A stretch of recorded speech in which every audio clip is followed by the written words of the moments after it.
to my talk, Tenet of Threes.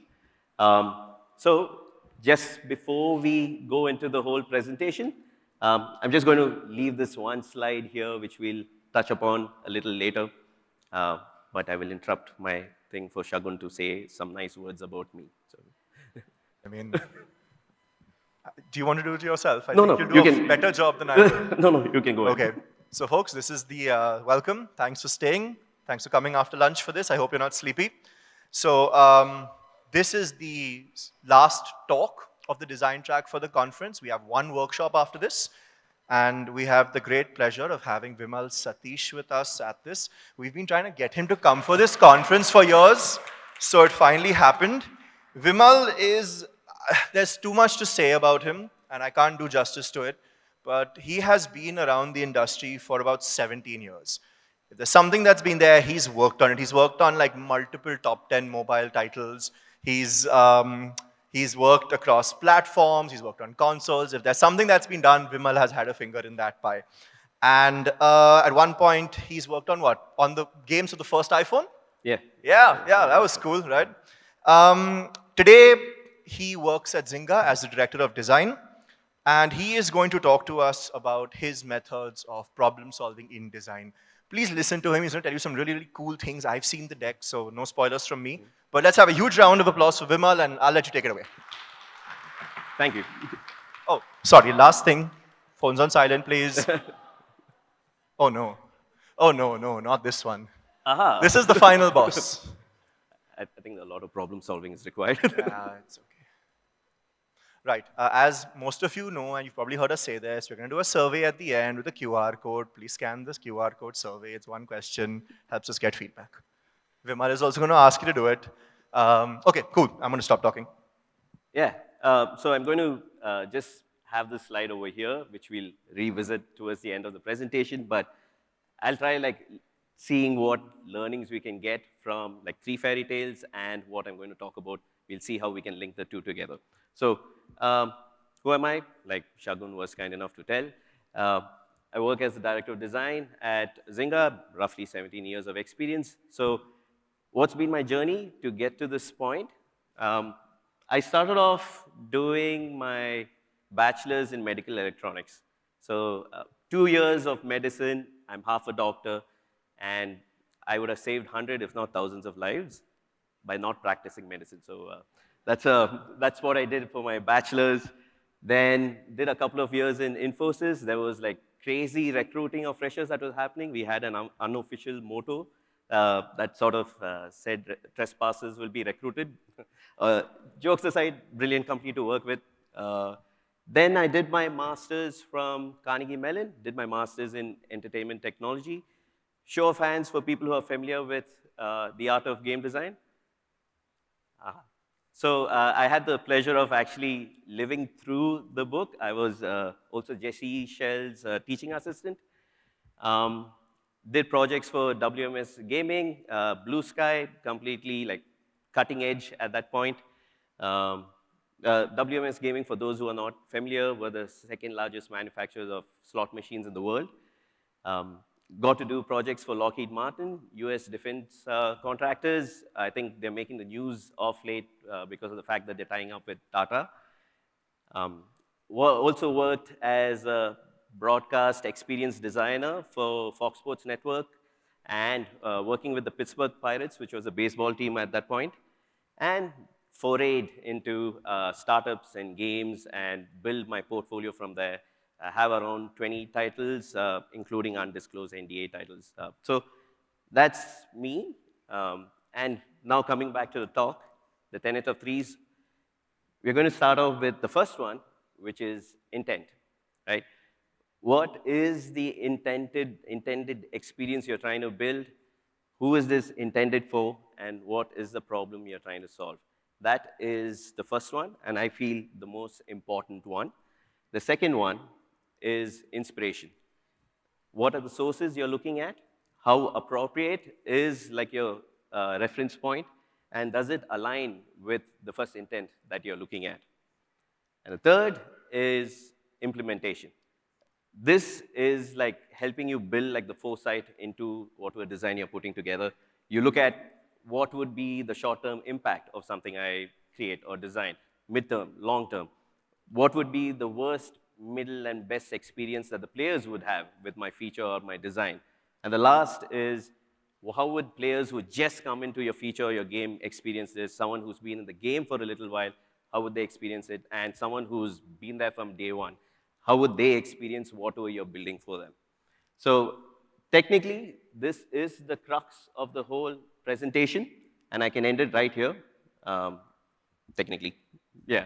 The thing is, this is a whole process. So the whole presentation is going to focus on how to go about the process more than necessarily the absolute solution. So that is your biggest takeaway, the process of getting there. So that is my talk. Thank you very much, and we can end it right here. But yeah, Vimal, how would you actually implement this in your game design? I hear no one say, so yes, I will address that. I'm going to do this. I'm going to like actually pick up 3 games across 3 genres and show you sort of like how I went about doing this, right? One's going to be a platformer, one's going to be a fighting game, and one's going to be a PvP feature in a casual sim. Interesting thing about this whole thing is that the platformer will deal with this situation or using the tenets during the design phase. The fighting game that we were working on deals with using the tenets during the production phase. And the PvP and casual sim involves also how things were addressed after release. So we have hit those 3 as well. So let's start with the platformer. This is Night at the Museum. It was for the Nintendo DS. It was an action-adventure platformer kind of thing, released in 2009. I worked as a level designer for this game. I'm going to leave at the corner, bottom right, the intent lens so that you can always use it as a frame of reference if required. So I started off with 3 intents, right? Sticking with the theme of 3s. The first one is I wanted to create a kind of unique level compared to all the other levels that sort of existed in the game. 2, I wanted to have some form of intensity. Now, this level was going to be much later in the game, so by then, players would sort of have all the power-ups they required. So we wanted to make sure that it sort of made use of some, if not all, of the power-ups. And the last was more like a personal goal I wanted. I wanted to like sort of break the whole linear feel that usual platformers have, where you start from the left, like Mario-esque kind of a thing, and exit from the right. And I was like, can I change that? Can I see if I can do something about that? So this is the level in its raw format. This is how you would see it in 3D Studio Max or Maya at that point in time. And once you obviously put it onto the NDS, all the sprites, VFX, like hazards, all that would pop up. But for the time being, this is the level in the raw format. I'm going to like actually look at these 5 sections and talk through these sections, right? So to start off with the third intent, which was I wanted to break that linear feel for the linear movement or experience for the level. What I did was I was like, all right, by the way, apologies for the blurry picture. This is a really old picture. It's like a 15-year-old image. So yeah, I started off right from the middle. You see the hands, it was something that would draw attention to the center of the level itself. And this is where I said, okay, we're going to start the level over here, right? And with this, like the fun thing is I was completely inspired by my Windows 95 wallpaper, which is, yeah, it's very old. But at that point of time, it was just a few years ago. You know, right now it's like close to 15, 20. Yeah. So this was where I said we'll start. And the way it was set up was that you would have a pool of acid from where like you would have to exit. And you would actually spawn right on top on the platform over there. So you would go around the level, different corners of the level. You would have levers in place, and you would get there. You would put the lever. It'll drain out the acid a little bit, and by the time you like pull the final lever, the acid's like completely drained out, and you can actually make your exit. So that was the thought process, and with that, I was like, cool. I actually solved for the third intent, which was breaking that linear feel. Looking at this section, right? It looks like pretty different from the rest of the level over here as well. focusing a little bit on this, you would see that it's like very slidey kind of a environment over there. And why that helps is because it sort of helps the players run through much quicker. It creates the kind of momentum and it brings in that little bit of skill required. And the inspiration for something like this came from this game. Anyone familiar with this game? Show of hands if anyone does, except Yadu. Go ahead. Yeah. N plus, yes, yes. And I think it's one of the best platformers I've personally played. I think it's actually absolutely gorgeous. So drew inspiration from that, and the way it worked was also you would go down, you would gain a lot of momentum, collect a lot of like rewards and stuff, but by the time you got down and you pull the lever, making your way up, you had to make use of your power-ups. And you had to use a combination of those to get up. So managed to address intent 2 as well through this. Uh, Looking at the corner part of the level, this part looks like an underground river. And in this, I had the whole thing set up so that you would have rocks that would be bobbing, and the player would like jump across each of these, almost like a Ram Setu kind of a thing. But my inspiration for this came from an old Game & Watch. Anyone's played Game & Watch? Anyone familiar with Game & Watch? Raise, show of hands. My generation. Love it, absolutely. Okay, so sunk many hours, many hours and days into something that had just one mechanic and just had one game, nothing else, and it was brilliant. So my whole childhood was in this and I drew inspiration from this as well. And this section, right, by this point I was like, okay, I'm creating so much variety, it's great, I'm running out of ideas as well, I'm not really that smart, what do I do? And for something like this, I was like, yeah, what would Indiana Jones go through? Because this is like an adventure kind of a thing.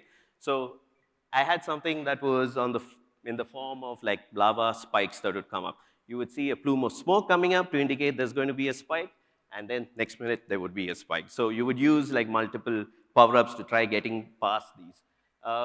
In between all this, right, this is where the whole implementation perspective of things come into place during the design phase is that you will hit the biggest problem you have when you have a non-linear level is the fact that there's going to be a lot of backtracking, right? And it can get super boring.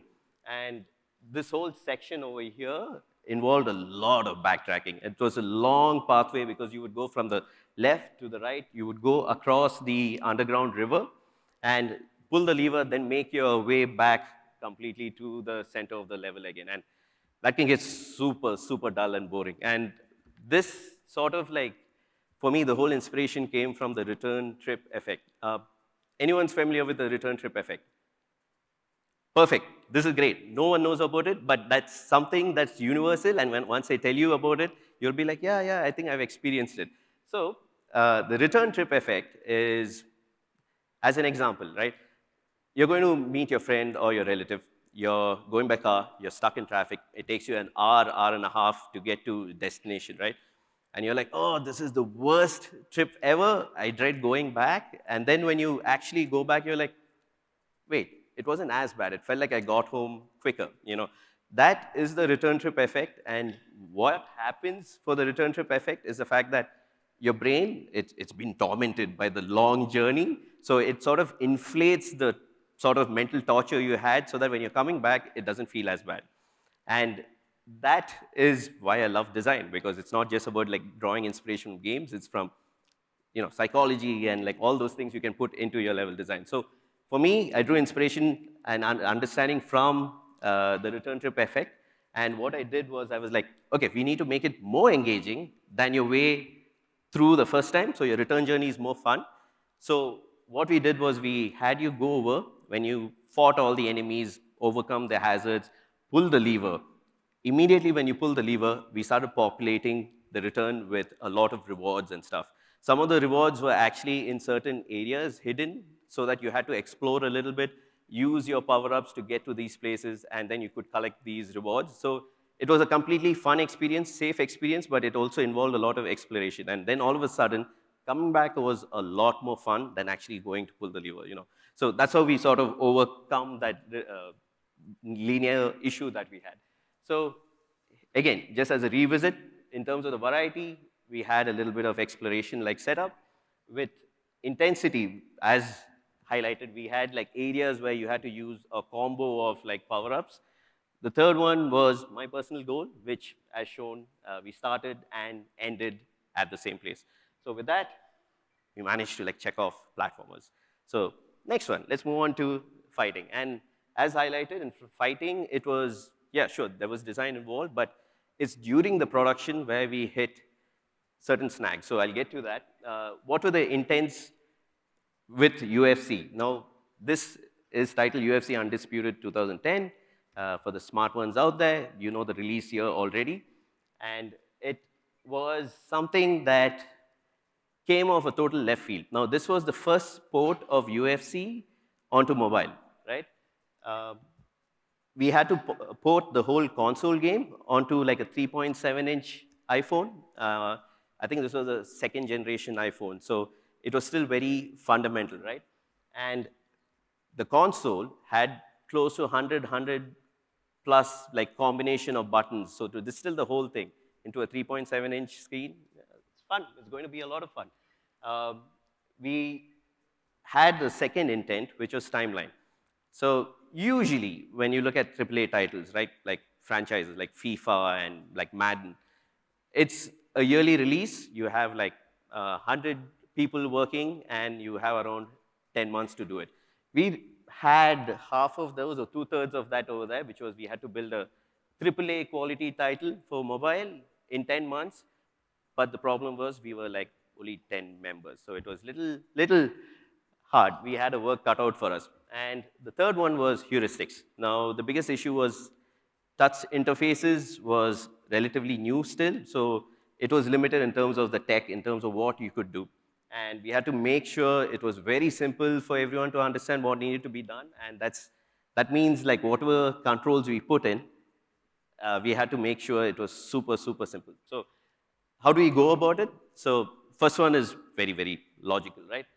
We needed to make sure heuristics was taken care of. And to do that, we kept it super basic, super simple, and it just involved taps and swipes. All right, sounds good so far. Second one, this is where things got a little tricky. Like I said, timeline was an issue, so we made a list of things that would take a lot of time to actually build out. Two of the things that hit the top was the fact that we could sort of reuse assets that would cut a lot of time from the console, and then you could like down-res it a little bit. The second was the fact that collisions, building collisions for fighting games is key for its success, but also like super, super time consuming. So we actually did away with collisions. It's very interesting for fighting games, removing collisions. So what we did was the UFC ring called the Octagon. It's actually 3D in the console. What we did was we made it sort of linear in terms of your movement. So you move only front and back. So at any point in time, you knew exactly where fighter A was and fighter B. And all we did was use the corresponding animations. So if you were within reach and you like try to land a punch, that was the action. But if fighter B was out of range, wouldn't do anything. But if fighter B was within range, we would play the animation of getting hit. So we sort of cheated our way through to make sure that we could save on time. So that's how we actually had, we managed to save on time. And this could easily have been inspired from, children's pretend fight, right? And the third was the fact that we made the controls contextual. If you observe it, like the fighters are down on the ground, they're wrestling, and immediately the controls switched to make sure the right controls were being displayed. Now, it seems all sorted, things are going well. This is during production, right? And we are like, oh, okay, this is great. We are getting things on time. We hit a slight snag. So the snag was when it came down to actually this part of it, where you had to change positions when you were wrestling, right? So over here, you technically had to circle in clockwise or anti-clockwise movement multiple times to switch to the corresponding position. But what happened was the players had no clue that they had to do it multiple times. So we hit a problem where they were just swiping. And by just swiping, what was happening was the fact that they weren't getting the desired results, and then they were like, oh, this is getting annoying. I hate the ground game. The ground game is important for UFC. We couldn't do away with it. So we were in a little bit of a conundrum. We were like, okay, what are we going to do? So obviously, lots of ideas were thrown around, lots of discussions were done, but one of the things that hit me, like again, is drawing inspiration from everything around you, was the fact that fairy lights is brilliant, right? So my dad, as a kid, just a small story, he bought me a cap that's very similar to the one at the bottom, the blue one. It was green, and it had lights that would move around like the Knight Rider lights. And all I could do was actually follow along the light. I loved looking at it, and I think it's something that's innate to us. Like even if you consider Diwali, right? You have sparklers, and because of persistence of vision, you're going to like do designs and stuff, and people just follow along. You know, they just like watching it, and that is what we actually did. We said, okay, let's try this. Required play testing, obviously, because through play testing is when we discovered that things were not working too well. So we went back to the drawing board, and at that point, we changed something like this to this. So we actually had, I'm going to call it a pill, like one segment, and that would like keep spinning around in the direction you were intending to go into. And the moment you started completing a circle, then you had a meter that was inbuilt that would complete as well. So it showed you how many times you'd have to circle, right? So that's the way we beat it. We tested it. It was a little out of the box kind of a, yes, a little out of the box thinking, but it was because of this game, the kind of mechanics we had in place, and we didn't have precedents we could like draw inspiration from. So we had to pull that inspiration like out of a hat, you know, and from everything around us, from our life. So yeah, that's how we solved these intents. With the cognitive overload, we reduced moves to just the essentials and made it all contextual. Contextual? Contextual, yes, okay. With the timeline, we eliminated collisions and we reused assets. And the third one was we used just, I'm going to move to the side again, basic and popular touch interactions for the major part. So that is with the fighting part of it. Now coming to the third one, PvP in a casual sim. So dramatic pause. No video. There was no video. Okay, so I'm just going to anyway keep talking. So this feature was called Catch the Monkey. It was in Farmville 2 Tropic Escape. Now, for those who are not familiar, Farmville 2 Tropic Escape is a casual farm sim. We internally call it as Invest and Express. There's a lot of like watering, planting, harvesting, the whole shebang, right? So we wanted to build a PvP feature for this, and the one we built went out in 2018. And now I will hit the intents any minute now. Yes, okay.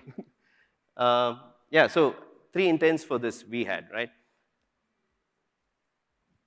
Tropic Escape was a relatively new game when we got to work on it. It had like 2 events, but we had a very, very engaged player cohort. We had a very competitive player cohort. So we are like, okay, this makes sense.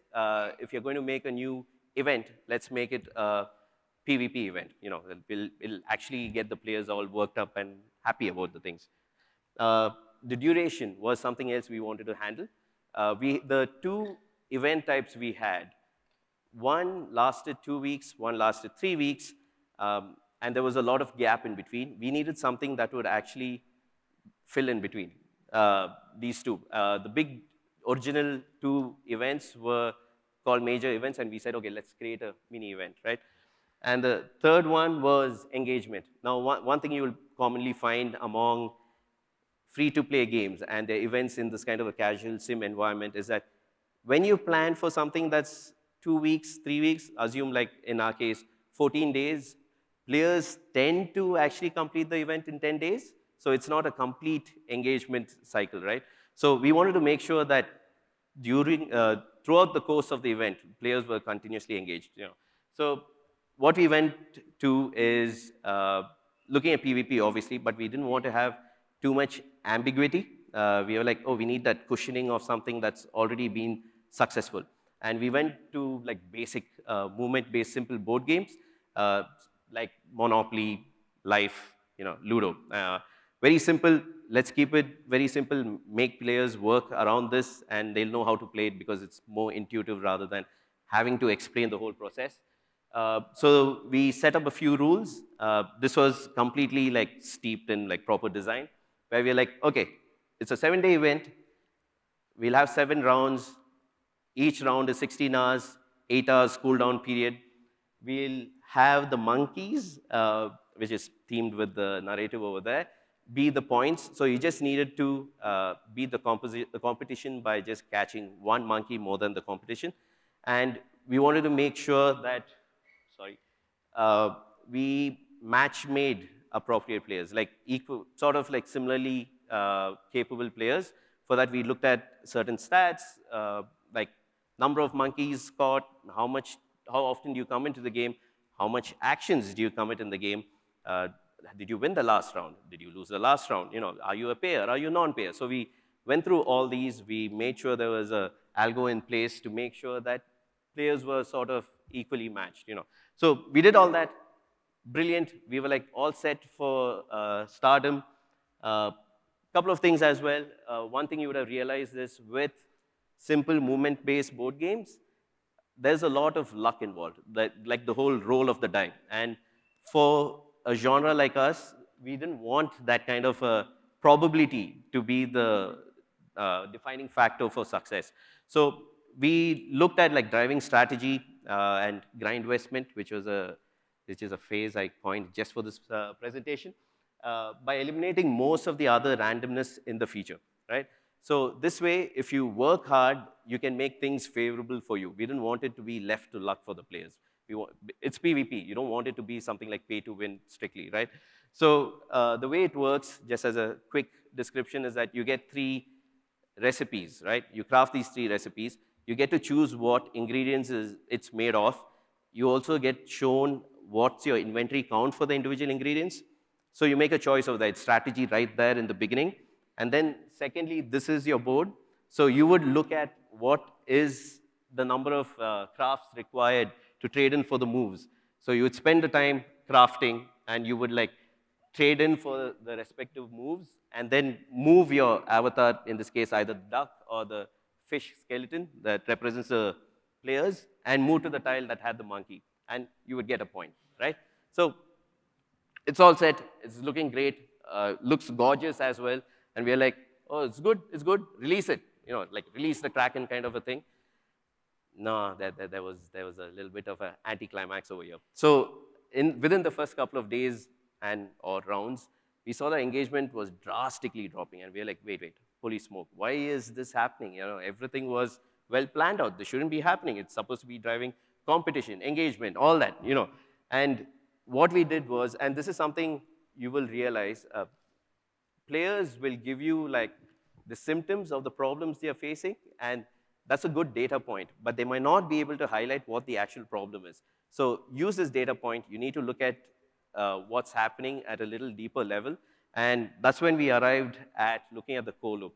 Now, usually, when you think of the core loop and you're like, oh, we have to make changes to the core loop, people are going to like freak out a little bit. They're like, no, that's not going to happen. But we needed to find out what was going on. And it actually came to this point. Don't worry about the whole core loop, but I'll just highlight the part that's important, is the fact that, like I mentioned, the game involves you like planting, watering, harvesting. It's all like time-based. There is a guarantee to that. The game also had this aspect of like you sending your NPCs over to certain areas where you would collect rare items, rare ingredients. And that was a probability-based drop. You weren't guaranteed that after sending the NPCs away for an hour, when they came back, it was not guaranteed you had that rare ingredient. Unfortunately, this gacha ingredient was also what was feeding into the recipes in the feature. So what was happening then was the fact that the randomness or luck wasn't completely eliminated. It was still playing a super heavy role. Second was that there were more moments of waiting than playing, which was ridiculous. Like you were spending some time watering, harvesting. You can like game that. You can like make sure you get maximum bang for your buck within a fixed period of time. You were spending time crafting, which was also like very standardized. You knew how long it would take. But then this part of like the gacha ingredient where you had no guarantee how much you would get, how many times you would have to try, was throwing a wrench into the whole works. So that led to the fact that your game board, which was 1v1, was beginning to look sort of dead.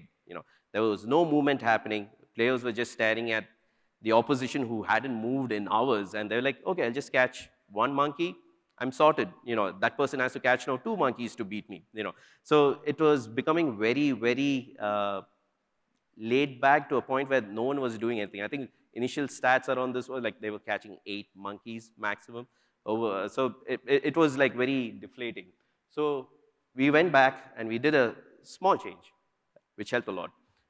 So you remember this slide where I was talking about like eliminating most of the randomness from within the feature? Very small change. We said eliminate most of the randomness for anything in the game related to the feature. So what we did was that rare ingredient that you would get through gacha, we just made it 100% probability kind of a thing. And every time they sent their NPCs out, they were guaranteed they would get that rare ingredient, which wasn't rare anymore. So everything else fell into place surprisingly well, and which meant that players were happy. We started making a lot of money, and it's been running for like, what, 4 years now? Pretty well. So pretty great from that perspective. So going back to the intents, new event type, complete success. We had a PvP in place. With the second one, with duration, this was a mini event. We also used it as like re-releases, easy reskin. And the third one was with engagement, where we had rounds with similarly matched players, and competition drove engagement and vice versa. So with this, PvP also sorted. It's pretty great. So just as a quick recap of the tenet of threes, intent, intended experience, who you're building it for, and what is the intended problem you're trying to solve, still considered the most important step one. Inspiration, and the third one is implementation. Now, in general, this can be applicable across sub-industries of the game industry as well. So even if you're looking at hyper-casuals, right, you would look at something like, okay, how would players experience the game the first time? What about if they played like 20 times later? What if they played it 100 times later? Does that experience get diluted? Does it get really bad? Can you make something interesting? That is something that can be considered. Even with real money game, you can even look at like, oh, if I use the lens of like the early, mid, later cohort experience, what in case there's someone who's new? Can you match them with someone who's been in the game for much longer? If you can't, how would you do it? Those kind of things would be good perspectives to look at when you're designing a feature or a game.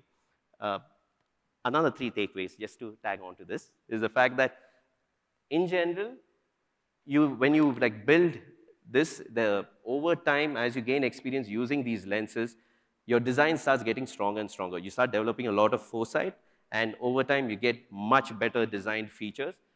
Second one, whatever your intention is with your design, make sure you play test it, because that's where you actually get the impact of the direction of the design you're going with.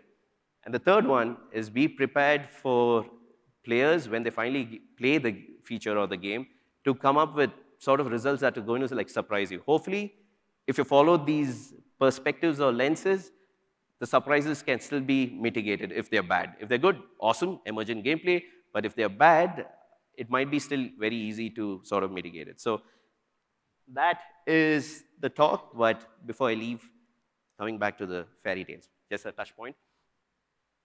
So these 3 fairy tales, I'm hoping all of you are familiar with the fairy tales, so I'm not going to go into it. But what I want to highlight is if you consider like one, the 3 little pigs, right?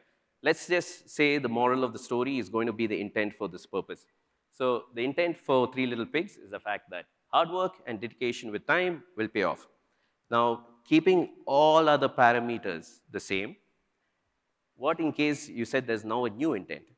The wolf is going to come around and is going to attack the pigs within a week.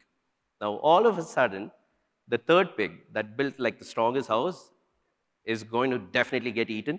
Second one, not too sure, depends on how quickly they build it. But the first one, I would say, has the best chance of survival because you just build a house made of straw. The wolf will be outside saying, I'll huff and I'll puff, and all you'll do is like just run away while the wolf is like throwing out dialogues, right? So all of a sudden, it changes everything, and the success criteria is now completely different. Now I change this intent. Say you're building it in a ecologically sensitive area, say like Japan, right? All of a sudden now, Pig 1 and Pig 3 seem like they're not going to be in a good spot, with earthquakes and stuff like that. Like the Japanese build like houses made of bamboo, which is sturdy, strong, but light enough. So if there's any calamity, they're not running into issues. Looking at it that way, it seems like Pig 2 might be a survivor over here. So it changes with everything that's the same. Just by tweaking the intent, all of a sudden, all the other parameters seem like, oh, this is not helpful. It's actually more causing problems. So you'll have to think about those things as well. Going into Goldilocks, right? This is more simplistic in the sense that if there's learning that we can pick up from this, it would be this, right? Moral of the story, not to use someone else's property without permission. It's very simple. Now, if you use the whole intents, right, the lens of intents, and we just phrased it into for whom? In this case, what you'd look at is Goldilocks being us, the developers or the designers. You would have the player base being the 3 bears, and the features being the chairs, the porridge, and the beds. Now, all of a sudden, if you're Goldilocks, and as a developer, you're like, oh, this is great. I like this specific feature. I think this is what we should double down on. You might end up overlooking the larger player base for whom all these features were built. You're sort of looking it through only your lens of what you would prefer, so you need to be very aware of the fact that your play style might not necessarily be the play style of the larger player base. So keep that in mind. Even with the boy who cried wolf, right? The whole story is he lies 2 times, he screams out, wolf, wolf, villagers come to help. No wolf, boy laughs, villager goes away. 3rd time, the wolf actually comes in, and the villagers don't come thinking the boy is lying, right? So intent, hard to believe a liar even with the truth. Technically, if we sort of had to look at it from a game perspective, and again, the takeaway is that if we have to build a good, reliable player experience, this is how we would draw parallels. There's the fact that the boy would be us, the developers, the designers. Villagers would be the actual players. And when you call out wolf, it might be the whole broken promises kind of a thing. So big learning is the fact that you need to be very, very careful about the fact when you build something and you promise something, you establish the rules of the game, you say this is how it works. The moment you, as a developer or designer, break that same rules that you've defined, the players are obviously going to be sort of pissed off about the whole thing. And that sort of starts diluting the trust the players have in the developers. It could even be a feature where you say, oh, play this event, big payoff at the end. And when they do finish the event, there's a bug. And because of the bug, they don't get the reward or whatever. At that point, the players then get triggered a little bit more. And then you could actually have the biggest, most perfect feature ever. But if you've already broken the trust a couple of times, there's going to be less investment from their side. They're going to be looking at everything with a level of doubt. So good parallels to draw. So with that, I end. Thank you.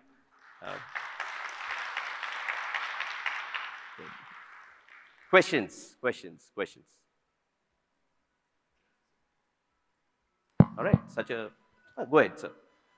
Vimal, we'll actually give the mic out to people. Yes. All of you with questions, just raise your hands, please.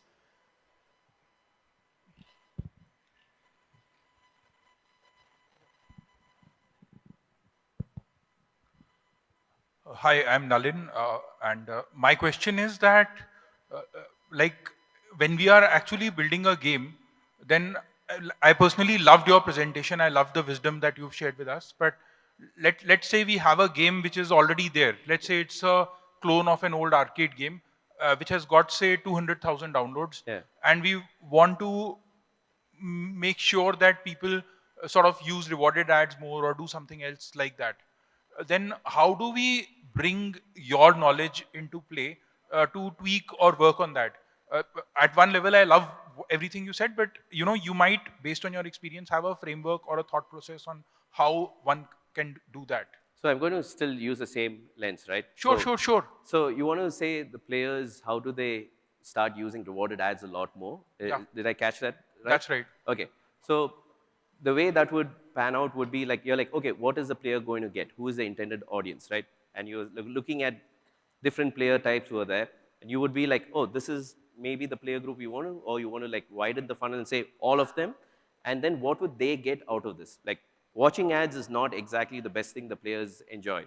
But if you're saying rewarded, like what would they like the most? So your intent would be, I want to give players who watch ads something they would find great value, which they can like feed into their own game, like help them level up, like get some power-ups. Giving them what they want and the trade-off being you can watch ads would be the first step forward. Yeah, that if the game is over, it says that you can watch an ad or spend 5 coins and extend Yeah. the game. So you're already given them something they want, right? True. Right. But how do we apply some of your learnings to sort of analyze and sort of tweak the game so that they watch more of those ads? Like we already have a mechanic Yeah, where yeah. the game gets over, watch an ad, extend the game. But now, how do you apply some of these things So into a few that? of the things you would do as well would be like you would build momentum, right? So one of the things you would look at is now you're looking purely from the perspective of like, okay, rewarded ads. But if you use like these lenses, what you would look at is like, okay, I want to build a certain behavior. What is the problem you're trying to solve? That I want players to find more value from these rewarded ads. You want to get more bang for your buck, get more people to watch it. So it might be something related to like, okay, I want to build a certain kind of behavioral pattern in the players where they gain momentum. And then when you dilute that momentum a little bit, all of a sudden, watching ads seem like something they have to do to get this reward. And then this kind of lens helps. So you know exactly the kind of behavior you want to drive. So what would be the intended problem you're going after? Rewarded ads. Make it more viable, make it more attractive for the players. And then you would work backwards from that. Yeah. You're right. Do we have any more questions? Anyone at the back? Okay, yeah. Hello. Hello. Yeah. So, what do you want the players to feel when they play your games? What are the emotions that you aspire your players to feel? I think that's dependent on the game and the genre, because if it was, say, a horror survival kind of a thing, I wouldn't want humor to be the main criteria. So depending on the genre, like obviously players come in and they sort of get what they are looking for. So if it's horror, they want to be like, I'm going to like paraphrase a few things, but hitting bricks, like that's the emotion I would want them to have. If they're coming in for like a hyper casual game, more rounds of like enjoying what they're doing and making sure they're like 5 seconds, 5 minutes of like bursts of dopamine, just like feel great about coming in, but also good enough to like take a break and then think about other things. So it depends on the genre, depends on the game, depends on the platform.